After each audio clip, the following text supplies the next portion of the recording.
Rise and shine, it's Entspresso time. Hey, it's Carmichael, and successful people don't wake up and go, yes, another day, I'm gonna crush it. No, they wake up just like you and I. The difference is they have habits and routines, like watching one of these videos, that set them up for success. So let's start your day off right together. Grab your coffee, know that I believe in you. And in celebration of my recent one-on-one with John Assaraf, enjoy this shot of Entspresso from our vaults. I wake up every morning. Espresso keep me going. I wake up every morning. Self-talk is so critical. And so I'm consistently paying attention to how am I speaking to myself? Am I speaking to myself in a kind, motivating, empathetic, compassionate way? Or am I consistently self-deprecating and putting myself down? I used to think a lot, when I was younger, I'm not good enough, I'm not smart enough, I'm not worthy. Those thoughts, and lots of fear of being embarrassed, fear of failure, fear of being ashamed. And I still have the thoughts every once in a while, especially when I'm setting new goals. Those come up, holy mackerel, they come up so freaking fast. Are you smart enough to achieve that? Are you good enough to achieve that? Even when I got into really diving deep into the brain science and even my new book, I was petrified to release my book. It took me 2 years to write it, because now I'm entering another whole domain of neuroscience and neuropsychology with world-renowned experts that I've worked with for years. But now here I am putting myself out there with, hey, this is neuroscientifically correct. So I had to make sure that it was. But there was a lot of fear. But I understand what the emotion of fear is. It's a subconscious trigger that causes this feeling that I don't like. And it's a go signal for me, not a stop signal for me. That's interesting. What do you mean by that? Well, fear is an emotion. Emotions are all triggered at the subconscious level. They release neurochemicals that causes a feeling. We are consciously aware of feelings that are triggered at the subconscious level. The feeling is the end point of the human experience in the physical body. And so when you have something in your brain that a neural network says, well, what if this book comes out and you fail? What if it's not good enough? What is scientifically not correct? What if? My brain's going to process that the same way as your brain and everybody else's brain, because everybody's brain's the same. The mechanism of how the brain works, it's Einstein's brain, Hitler's brain, Genghis Khan's brain, Tom Bilyeu's brain, John Assaraf's brain, all the same functionality. So if you understand the mechanics of what's supposed to happen, then you say, okay, great, when I feel this, then what am I going to do? So I like to use an analogy of a car. You're driving a car, and you're talking to a friend of yours, and a light pops up on the dash. You don't take a hammer and hit the light. It's a signal. Something's happening in the engine, in the trunk, in the tires. Something's happening. Emotions and feelings aren't positive or negative. They're empowering or disempowering to varying degrees if you don't understand them. The greatest mindset shift that you can make is to say that when you're afraid, it's go time. That when you're afraid of doing something, not because you're afraid of jumping out of a helicopter with no parachute, right? That's just stupid. But most of the things that we're afraid of are other people's judgments, other people's opinions. When you're afraid that that's not good enough of a reason anymore not to act. Not anymore, not for you. That when you're afraid is go time. When you can make that switch, you make that switch. I'm afraid of this thing. I feel my heart beating like crazy. What are people gonna say about me? And you accept that that is a good enough reason for you not to act. You're reinforcing a pattern of smallness. You're reinforcing a pattern of not being good enough. You're reinforcing a pattern of living below your potential. And every day that you reinforce that pattern, you continue to live in that pattern, where every day that you can catch it and say, being afraid is no longer a good enough reason for me not to act. That's when you start to make a shift. That's when you start to jump into your ideal life. That's when you start to become the person that you want to be, because everything that you want is on the other side of what you're afraid of. Think about your ideal life. Think about the life that you want for yourself, the life that you're trying to build for you, for your family, in your business. What do you want to create? If it doesn't have a healthy dose of fear, you have the wrong vision. Right? If it doesn't scare you what you're doing, then you hate your life. If you look at your calendar for the next month, if there's nothing in there that makes you scared, afraid, then you don't like your life, because you're just waking up, photocopying the same day over and over again, living Groundhog Day, maybe working for somebody that you hate, and just doing the same thing on repeat. And that's not what we want, because we want progress, because we want growth, because we want to feel like the work we do matters, because we want to feel like we are learning and adapting and growing and evolving. We want that. Otherwise, you're bored. And so that's that fine line, is you know you're capable of more, you know you want to do more, you know you've got the heart and the capacity and the love and the caring and the ambition to do more, but you're afraid, and so you don't. And so you're sitting in a car. I'm in my car. I'm not driving, Nina's driving. Hello, Nina. Hello. You're sitting in your car with your foot on the gas and the brake at the same time, spinning your wheels, knowing that you're capable of more, but never actually going anywhere. This is the problem most people fall into, is because you're just afraid. And the bigger reason is you've accepted that fear is a good enough reason for you not to act. You've accepted, well, I'm afraid, and that's okay to then not do anything. And so it's definitely okay to be afraid. I think it's great. That means you're on the edge of something. That's fantastic. But it's not okay to then teach yourself, I'm afraid and therefore I don't do.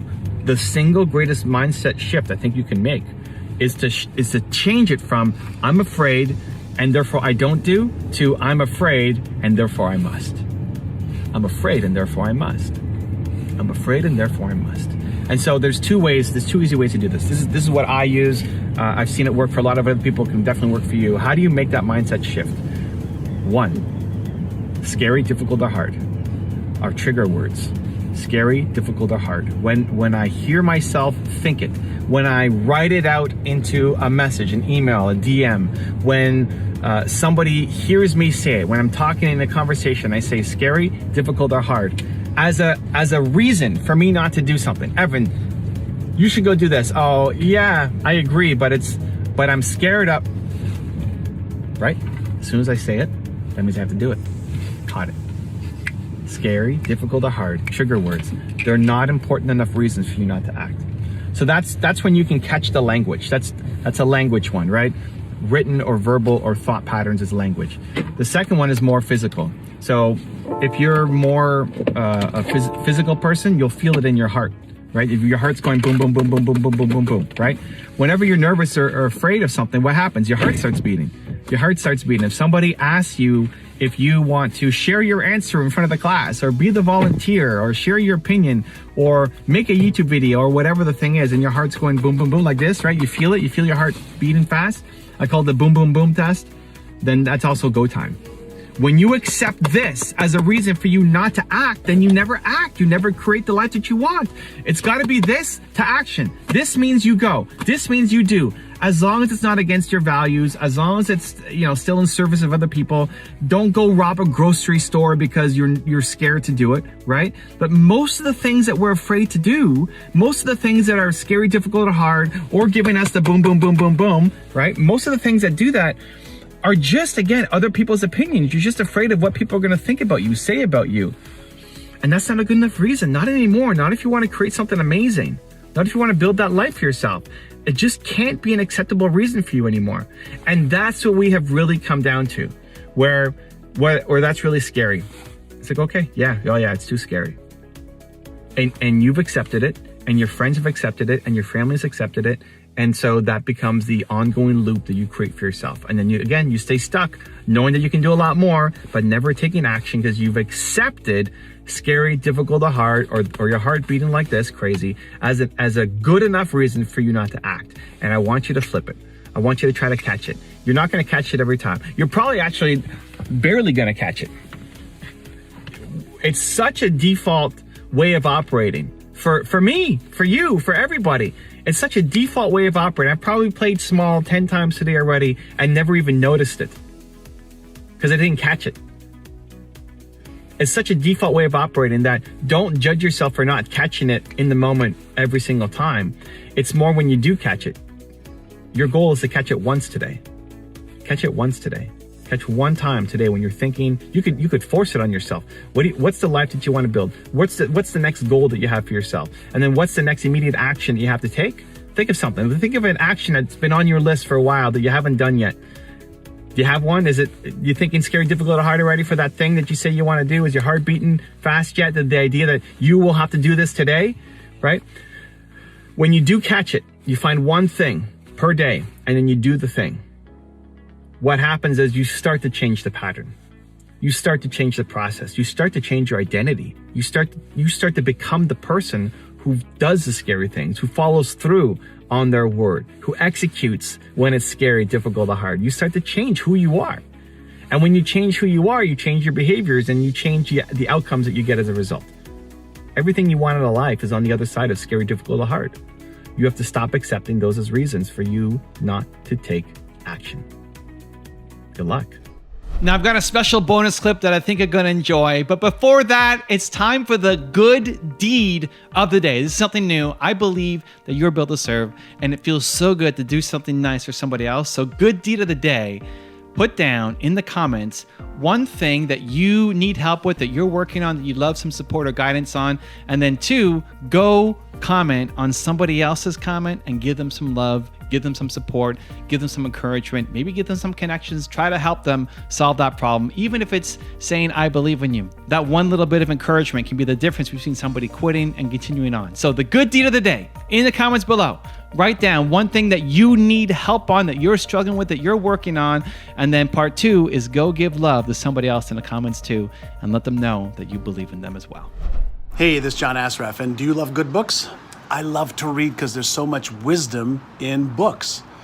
You get to take somebody else's knowledge, skills, research, pay $15, $20, and you learn so much. Now, I'm reading this awesome book called Built to Serve. Find your purpose and become the leader you were born to be. And one of my new friends, really smart guy, really great guy who serves a lot of people, Evan Carmichael, wrote it. And I'm going to read a little bit from chapter number 1. And I love this piece. And maybe it's because I just watched the series on TV on Michael Jordan, The Last Dance, which is really great, by the way, also. One of the things he says here is everybody has Michael Jordan talent at something.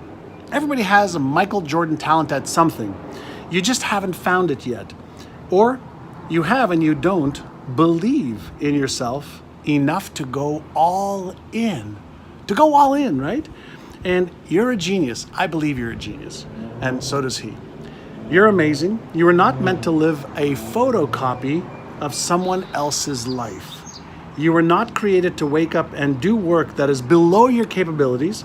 You have Michael Jordan level talent at something, and you need to uncover exactly what your purpose is and how you can serve and use the serve. So lots of pearls and gems and motivational pieces.